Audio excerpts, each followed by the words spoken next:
बिस्मिल्लाहिर्रहमानिर्रहीम और अस्सलाम वालेकुम। अब चलते हैं आज की अहम खबरों की तरफ और सबसे पहले आपको अपडेट देंगे सिंध से, हैदराबाद और कराची से, जहां पर गुजरी हुई रात में सुहेल आफरीदी और उनके साथियों पर क़यामत ढाई गई। जी हां, आप सबको याद है कि जब परसों सुहेल अफरीदी साहब सिंध पहुंचे तो एक बड़ा ही मुस्बत मंजर था। सईद गनी साहब जो है वो एयरपोर्ट पर पहुंचे सिंध हुकूमत के रिप्रेजेंटेटिव के तौर पर। सिंधी टोपी उन्होंने सुहेल अफरीदी को पहनाई, सिंधी अजरक पहनाई और उन्हें वेलकम किया। हमने भी उसको अप्रिशिएट किया, आपने भी अप्रिशिएट किया, सभी ने किया। उसके बाद नासिर अली शाह एक और सीनियर वजीर हैं सिंध गवर्नमेंट के, उन्होंने ये कहा कि पाकिस्तान तहरीक इंसाफ को बिल्कुल मुकम्मल आज़ादी है कि वो अपना जलसा करें और जलसा करने की हम इजाज़त दे रहे हैं। उन्होंने टेलीविज़न पर आकर ये ऐलान कर दिया कि जलसे की इजाज़त है। फिर पाकिस्तान तहरीक इंसाफ से कहा गया कि फ़लां ग्राउंड में इतने पैसे लगने हैं जलसा करने के, जो कि कानूनी रिक्वायरमेंट थी, वो जमा करवा दें। तहरीक इंसाफ ने वो जमा करवा दिए, लेकिन फिर यकायक टेबल टर्न हो गए और सब कुछ तब्दील हो गया। सुहेल अफरीदी और उनके साथियों के ऊपर ज़मीन तंग कर दी गई। जब वो हैदराबाद से वापस निकले, रात गए वहाँ से अपनी एक्टिविटीज़ ख़त्म करके, तो तमाम सड़कें बंद कर दी गईं और कराची में उनकी एंट्री बैन कर दी गई। एक जगह नहीं, मुतअद्दिद जगहों से उन्होंने कोशिश की। फिर आखिरकार उन्हें एक ट्वीट करना पड़ा सुहेल अफरीदी को। उन्होंने कहा कि हैदराबाद से वापसी पर मेरे और मेरी टीम के तमाम रास्ते बंद कर दिए गए हैं। पिछले 4 घंटों से मुख्तलिफ रास्ते तब्दील कर चुका हूं। अभी सुबह के 4:23, सुबह के 4 बज रहे थे, सुनसान सड़क पर आकर कराची की तरफ रवाना हो चुके हैं। ये हम आपको वीडियो भी साथ साथ दिखाने की कोशिश करेंगे। और आप सब समझते हैं कि सिंध के कुछ इलाकों में, मैं सारे इलाकों की बात नहीं कर रहा, डाकू और वो तमाम चीज़ें, उनको भी ज़रा मद्देनज़र रखिए। और वैसे भी जो टेररिज्म के हालात हैं मुल्क के अंदर, वैसे भी जो लॉ एंड ऑर्डर की सूरत हाल है, उसमें रात के 4:30 बजे एक चीफ मिनिस्टर को इस तरह के सुनसान रास्तों के ऊपर भेजना जाहिर है उसकी ज़िंदगी के साथ खेलने के मुतरादिफ है। वो कहते हैं कि सुनसान सड़क पर आकर कराची की तरफ रवाना हो चुके हैं। सिंध हुकूमत मेरे साथ साथ मेरी टीम की ज़िंदगी के साथ भी खेल रही है। जो रवायात एक सूबे के वज़ीर आला के साथ दूसरे सूबों में बनाई जा रही हैं, ये मुस्तकबिल करीब में ये जाहिर है ये दुरुस्त साबित नहीं होंगी, नुकसानदेह साबित होंगी। वो कह रहे हैं कि पाकिस्तान हम सबका है, इसमें नफ़रतों को इतना मत फैलाएं जिससे फिर वापसी मुमकिन ना हो। जाली जमहूरी कुव्वतें इसमें कोई कसर भी नहीं छोड़ रही, ये इंतहाई शर्मनाक है। ये ट्वीट उन्होंने किया। उसके साथ उनके जो साथी मीना खान आफरीदी, आपको पता है शफ़ी जान उनके साथ हैं, शाहिद खटक उनके साथ हैं, उन सब ने भी ट्वीट्स किए और बताया कि ये सब कुछ क्या हो रहा है। अब ज़रा आगे चलते हैं। वो फिर एक रास्ते से कराची के अंदर उन्होंने दाखिल होने की कोशिश की, ब्लॉक। दूसरे रास्ते से ब्लॉक, तीसरे रास्ते से ब्लॉक। ये जो सुनसान रोड था, यहाँ से आने की कराची कोशिश की, ब्लॉक। बहरहाल वो सुबह के 7 बजे, दुरुस्त सुन रहे हैं आप, वो सुबह के 7 बजे कराची में पता नहीं किन किन रास्तों से होते हुए, किन पगडंडियों, गलियों, बाज़ारों, रिमोट जगहों से गुजारते वो उनका काफ़िला जो है वो आखिरकार सुबह के 7 बजे कराची पहुंचा। आज 11 जनवरी बरोज़ इतवार शाम 4 बजे जलसा है। उन्होंने अब अपना एक मैसेज रिकॉर्ड करवाया है जिसमें उन्होंने सबसे अपील की है कि हर कोई इस जलसे में ज़रूर पहुंचे। मैं भी यहां से ये अपील करता हूं कि जो भी लोग कराची या उसके गिरदोनवा में हैं और इस जलसे पर पहुंच सकते हैं, तो आपको हर सूरत इस जलसे पर पहुंचना है। ये कभी मत सोचिएगा कि आपके जाने ना जाने से कोई फ़र्क नहीं पड़ना, जलसा होगा, ख़त्म हो जाएगा, कोई फ़र्क नहीं पड़ेगा, ऐसा नहीं है। हर एक्टिविटी, जो भी एनर्जी आप सिस्टम के अंदर, इस कायनात के अंदर पॉजिटिव एनर्जी जो भी डालेंगे, अल्लाह की ज़ात आपको और उस कॉज को उसका रिवॉर्ड ज़रूर करती है। इसलिए ये सोचे बगैर कि शाम को नतीजा क्या निकलना है, आपके ज़ुम्मे ये है कि इस वक्त जो आपको साइड हक पर और दुरुस्त साइड पर नज़र आती है, अगर आपका ज़मीर ये कहता है कि ये साइड दुरुस्त है, हक पर है, सुहेल अफरीदी और उनके साथी जो हैं वो दुरुस्त सिम्मत खड़े हैं, तो आपको ज़रूर आज इस जलसे में जाना चाहिए। अब ज़रा आगे बढ़ते हैं, क्योंकि जो असल तज्जिया है, जो असल सूरत हाल है, जो असल इस सारी चीज़ के अंदर, मैंने आपको कहा था ना, छींकें, मुझे कल एक बहुत ही मोतबर डॉक्टर साहब हैं, उन्होंने कल मुझे करेक्ट किया। मैंने कहा इन्फेक्शन से बुखार, उन्होंने कहा इन्फेक्शन वाले बुखार से छींकें नहीं आती। मैंने उन्हें कहा मेरी मजबूरी ये है कि जो मैंने एनोलॉजी यूज़ करनी थी मरियम नवाज़ और बिलावल के लिए, मैंने उन्हें सिस्टम की छींकें कहना था, इसलिए मैंने इन्फेक्शन वाले बुखार में छींकें कह दिया। ज़ाहिर है मैं फिजिशियन तो हूँ नहीं, सब सिम्टम्स को सही तरह से कनेक्ट तो नहीं कर सकता, तो जब मैं ऐसी गलतियाँ करूँ तो फिजिशियन हजरात से भी और दूसरों से भी मेरी गुजारिश है कि दरगुजर किया कीजिए। बहरहाल आगे चलते हैं। अब आगे इसमें अब सूरत हाल ये बनी कि जैसे ही सुहेल अफरीदी वहाँ पहुँचे, अभी की सूरत हाल तो आपको समझ आ गई, पहले एक दो चीज़ें और बता दूँ फिर मैं तज्जिया देता हूँ ये हुआ क्या है। सबसे पहले तो फौजिया सिद्दीकी साहबा ने इसके ऊपर ट्वीट किया। उन्होंने बताया कि अचानक बड़ी तब्दीलियाँ हो गई हैं। वज़ीर आला सिंध ने सुहेल अफरीदी से मुलाकात से माजरत कर ली है। ताजरों ने सुहेल अफरीदी से मुलाकात नागुज़ीर वजूहात की बुनियाद पर मुलतवी कर दी है। बागे जना से पीटीआई कारकुनों और मीडिया को निकालकर दरवाजे बंद कर दिए गए हैं। ये फौजिया सिद्दीकी जो तर्जुमान है वहाँ से पाकिस्तान तहरीक इंसाफ की, उन्होंने ये ट्वीट करके सबको बता दिया कि जी ये काम जो है ये तमाम हो गया, मतलब कि ये तब्दीलियाँ आ गई। अब वज़ीर आला सिंध भी मिलना नहीं चाहते, ताजर भी नहीं मिलना चाहते, गेट भी बंद हो गए। अच्छा जी आगे चलते हैं। अब पुलिस को हुक्म किसने दिया? मेरी एक मिनिस्टर से बात हुई। ये तारिक मतीन बहुत ही सीनियर और मोहतरम जर्नलिस्ट हैं, वो ये रिपोर्ट कर रहे हैं। वो कह रहे हैं कि पुलिस को किसने हुक्म दिया? मेरी एक मिनिस्टर से बात हुई, उन्होंने कहा कि इतना बता सकता हूं कि ये हमने नहीं किया, मगर आप मेरा नाम नहीं लेंगे। मैंने पूछा जो मीटिंग मुराद अली शाह से कैंसिल हुई, वो जवाब दिया इस बारे में भी मुझे कुछ नहीं पता। ये तारिक मतीन साहब रिपोर्ट कर रहे हैं कि सिंध के एक मिनिस्टर से जिसने कहा कि मेरा नाम ना लें, उसने कहा ये हम नहीं कर रहे हुजूर, ये कोई और ही कर रहा है। अच्छा अब आगे चलते हैं। फिर ये सब कुछ हुआ क्या? What happened, what changed overnight? तो सबसे पहले वापस जाते हैं और फास्ट फॉरवर्ड करने के बजाय बैकवर्ड जाते हैं। याद कीजिए जैसे ही पहुंचे सुहेल अफरीदी सिंध में तो दो नैरेटिव जनरेट हुए।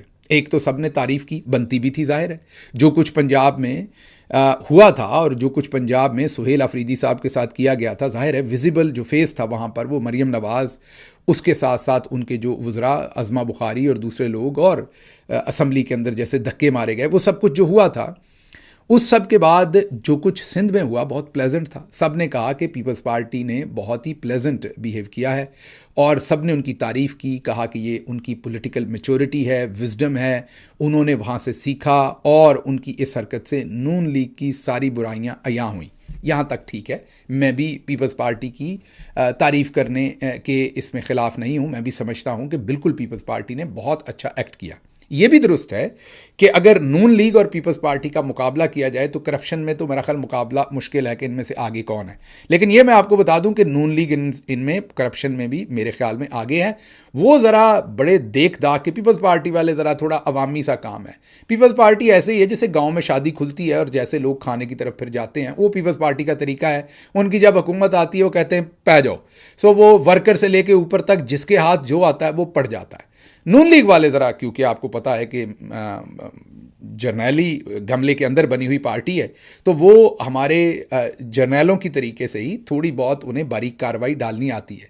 तो वो कहते हैं कि खाता है तो लगाता भी है, तो वो पहले कहीं ना कहीं लगाने का बंदोबस्त करते हैं, उसमें से खाने का बंदोबस्त करते हैं। पीपल्स पार्टी वाले तो कहते हैं ना लगता रहेगा यार, तू बता मेरा कितना है, मेरी जेब में डाल वो। तो वो इसलिए कंट्रास्ट में आपको बहुत विविड आपको फ़र्क लगता है और लगता है पीपल्स पार्टी ज़्यादा माल खा गई। ये दुरुस्त नहीं है। पीपल्स पार्टी का खाने का अंदाज ज़रा वैशी किस्म का है, खाते वो इनसे कम है, खाते ये लंबा ही है नून लीग वाले, लेकिन ये बहुत ही, आप ये समझें कि ये जैसे आप वो एक 7 कोर्स मील के अंदर आप आहिस्ता आहिस्ता चीज़ों को खाते हैं ना, और कई घंटे तक खाते रहते हैं। तो ये नून लीग उस मगरमच्छ का नाम है जो खाता रहता है और उसका पेट नहीं भरता। पर आगे चलते हैं। उसके अलावा लेकिन एक फ़र्क है पीपल्स पार्टी और नून लीग में, और वो फ़र्क ये है कि पीपल्स पार्टी गिरते गिरते भी किसी लेवल पर थोड़ी सी रुक जाती है। नून लीग का उनका कोई पैंदा नहीं है, उनकी कोई नीचे गिरावट की जगह नहीं है। वो कितने भी गिर सकते हैं, कैरेक्टर असैसिनेशन हो, ज़ाती हमले हों, वो किसी भी लेवल तक गिर सकते हैं। तो यहाँ पर पीपल्स पार्टी को थोड़ा एडवांटेज है, जिस एडवांटेज को जब कराची में लोगों ने देखा तो एसोसिएट किया उस चीज़ के साथ कि शायद पीपल्स पार्टी ने विजडम का इजहार किया। यहाँ तक तो मुझे कोई प्रॉब्लम नहीं थी। मुझे प्रॉब्लम कहाँ से शुरू हुई? आप में से भी कुछ लोगों के कमेंट्स। मैंने आपको बताया कि एक हमारी बहुत ही मोहतरम शख्सियत हैं कराची से, उन्होंने तो बल्कि मुझे कहा कि गिल साहब ये आप ना करें, आप वहां पर कह रहे हैं कि मरियम नवाज ने नहीं, जर्नैलों ने किया। नहीं, जर्नैल करते तो कराची में भी करते, ये सब कुछ सिर्फ मरियम ने किया।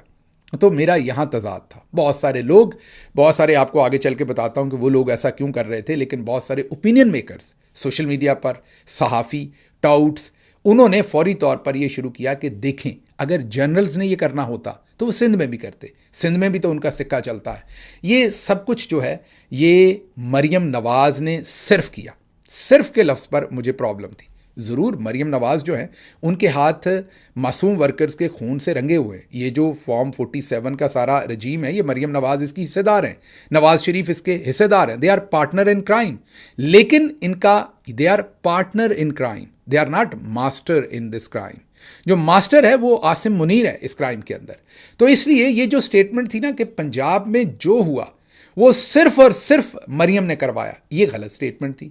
और मैंने आपको पिछले व्लॉग में ये वाज़े तौर पर कहा था कि जनरल्स चाहते ही ये हैं कि आप ऐसे ही सोचें। और मैंने ये भी कहा था कि अगर आपके अंदर ये फुलझड़ियाँ या ये वाली जो तितलियाँ हैं वो आपके अंदर उड़ना शुरू हुई हैं कि सब कुछ सिर्फ मरियम ने करवाया है, तो फिर आप एक चे नामी बीमारी के अंदर मुब्तला हैं, जिसकी स्पेशलाइजेशन मेरे पास बिल्कुल नहीं है। रेफरल की फैसिलिटी है वो मैं आपको कर देता हूँ, और इसके एक्सपर्ट स्पेशलिस्ट हैं, इसमें फेलोशिप कर रखी है मोईद पीरज़ादा साहब ने कि ये चे क्या है, चे की अलामात क्या हैं, इसका तदारक क्या है, इसको प्रिवेंट कैसे करना है, और अगर हो गया ये चे वाली बंदे को फीलिंग या बीमारी तो फिर उसके बाद इसका इलाज क्या है। लाइक ज़ाहिर है इसकी पहले तशखीस होगी फिर इलाज होगा। तो उसके लिए जो मुस्तनद डॉक्टर हैं वो मोईद पीरज़ादा साहब हैं, मैं उधर ही आपको रेफरल भेजूँगा। अब ज़रा आगे चलते हैं, ज़रा फास्ट फॉरवर्ड। अब मेरा प्रॉब्लम ये था कि ये ना अकेली, क्योंकि गड़ी खुदा बख्श में जिस तरीके से बिलावल जरदारी ने और आसिफ अली जरदारी साहब ने अपनी सीवी पेश की, मोहतरमा बेनज़ीर भुट्टो की जो बरसी थी गालिबन 27 दिसंबर को, वहाँ उनको खराज अकीदत पेश करने की बजाय वो फील्ड मार्शल आसिम मुनीर के जो है वो इकबाल बुलंद कर रहे थे। तो ये कैसे मुमकिन है कि जनरल्स गंदा काम पंजाब में करवाएं और सिंध में करवाना चाहें तो ना हो, या पंजाब वाले इतना गंदा काम करें और सिंध वाले ना करें? ये एक ही थाली के चट्टे बट्टे हैं सारे। ये अशराफिया की जो करप्ट अगली नस्ल है, ये इन्हीं जनरलों के साथ मिलके इन्होंने सब कुछ अभी तक किया है और आगे भी ये वैसे ही करेंगे। अब बहरहाल क्योंकि वहाँ पर मरियम को कंप्लीट जिम्मेदारी दे के जनरल्स अपने आप को जो है वो यही कह सकते हैं कि क्लीन चिट लेना चाहते थे, तो वो तो काम हो गया ख़त्म। अब जो कुछ रात में हुआ, जिस तरीके से जलसे के ऊपर सब मार धाड़ की गई, जिस तरीके से सारी इन्वॉल्वमेंट की गई, अब वहाँ के वज़ीर कहते हैं ये हम नहीं कर रहे, ये वही कर रहे हैं। तो अब आपके जहनों में सवाल, बहुत ही मुस्तनद किस्म का सवाल उठ रहा होगा कि गिल साहब फिर आप सवाल का जवाब देना कि जनरल्स ने वहाँ किया तो यहाँ क्यों नहीं कर रहे। चलें, ये तो तय हो गया कि वहाँ अकेले मरियम ने नहीं किया था, जनरल्स के साथ मिलके ही किया था जो कुछ भी किया था, जो भी गंद मारा था। लेकिन गिल साहब आप बड़ी लंबी लंबी छोड़ रहे हैं यहाँ बैठे। सवाल हमारे दिमागों में है कि फिर पहले जनरल्स ने ये क्या किया। इसका जवाब बहुत इंटरेस्टिंग है, मेरे पास हतमी तौर पर नहीं होगा, कुछ गुत्थियां ऐसी होती हैं सुलझाने में वक्त लगता है। तो ऐसे ही आपके सामने पक्का मुंह करके झूठ नहीं बोलूँगा और फ्रॉड नहीं करूँगा आपके साथ। कोशिश करूँगा जो मुझे अभी तक समझ आई वो आपके सामने रखने की, और हो सकता है ये सिचुएशन बाद में किसी और सूरत डेवलप हो। जनरल्स जो हैं ये एक इदारा है। मैंने आपको पहले भी कहा कि हमें बहुत सारी जो सोचने की और जो हमारी SOPs और जो हमारा वे ऑफ डूइंग है वो ब्रिटिश आर्मी से मिला, क्योंकि ब्रिटिश आर्मी थी और वो 2 हिस्सों में तकसीम हुई। आधी वो इंडिया को मिली, आधी से ज़्यादा मिली जो भी मिलनी थी, और फिर हमें मिली। जाहिर है वो जो पूरे का पूरा फ्रेमवर्क था वो तो ब्रिटिश आर्मी का था। तो बहुत सारे काम हम आज भी उन्हीं की तरह करते हैं।